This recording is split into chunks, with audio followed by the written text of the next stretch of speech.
Министерството за локална самоуправа и Бирото за регионален развој на 23 февруари оваа година објавија јавен повик за прибирање на предлог проекти за развој на подрачјата со специфични развојни потреби и за развој на селата за 2016 година, на кои можат да аплицираат единиците на локалната самоуправа.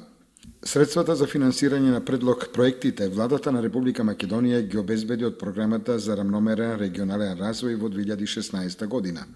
Според правилата за поднесување на предлог проекти за развој на селата, единиците на локална самоуправа се должни да обезбедат кофинансирање во висина од 50% од вкупната вредност на предлог проектот.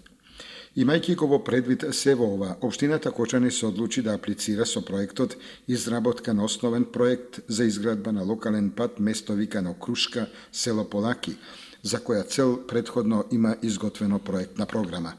Советот на општина Кочани донесе одлука за кофинансирање на проектот изработка на основен проект за изградба на локален пат место викано Крушка, село Полаки во висина од 138.875 денари. Средствата потребни за кофинансирање на проектот ќе се обезбедат од буџетот на општината Кочани.